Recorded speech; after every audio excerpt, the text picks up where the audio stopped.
So before we continue, just write down the second part of your message. It should be right here.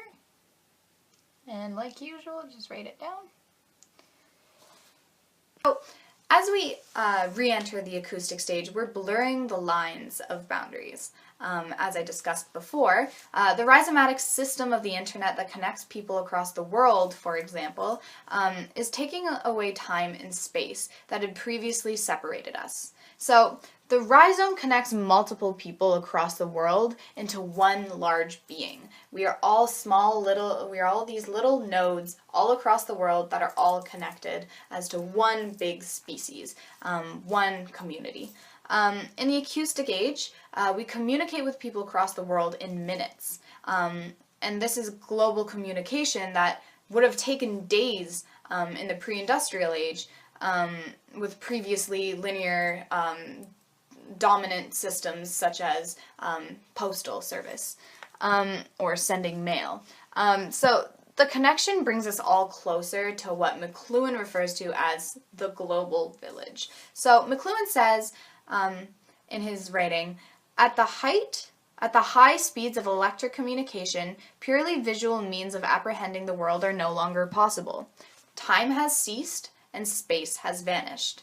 So as I discussed before, this global village has become possible with the mediums through which we now choose to communicate across the globe. So these technologies make one person's business everybody's business. It starts to blur the lines of privacy and public. What is our information and what is public information? So this can be seen in the Black Mirror episode, where the Prime Minister is pressured into having sex with a pig on live television in order to save the princess who's held hostage. So every individual in the public was connected to their Prime Minister's issue through the TV, through the media, through social networking such as Twitter. There were multiple tweets about it in the episode, and they followed the situation and watched it unfold. They were as involved in that situation as the Prime Minister was.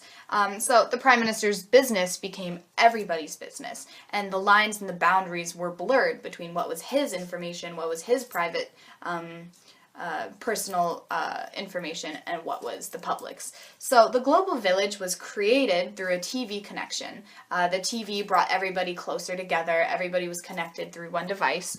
And the TV broadcast in the Black Mirror episode goes to show how powerful mediums are in how they carry messages to other people and how they carry information in a society.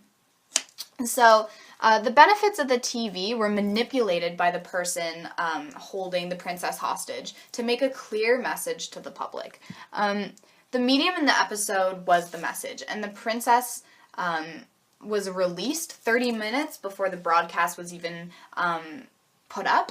The broadcast of the Prime Minister having sex with a pig even happened. So the artist in the video, in the episode, the one who was holding the princess hostage, wanted to make a statement about how connected we are to these devices in a society, so much that we ignore the reality around us.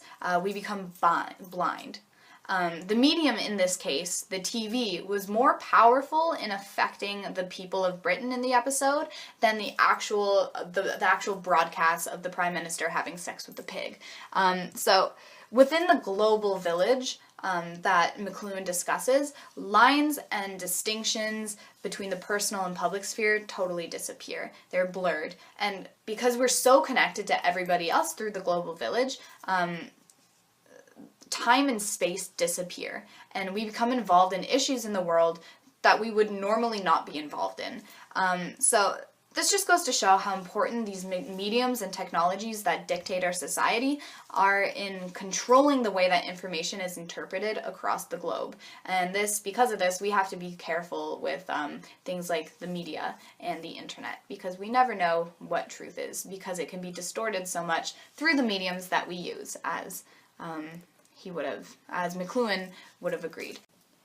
So the next question to bring you to the next video is, do you prefer to listen to music through headphones and an iPod or with a CD?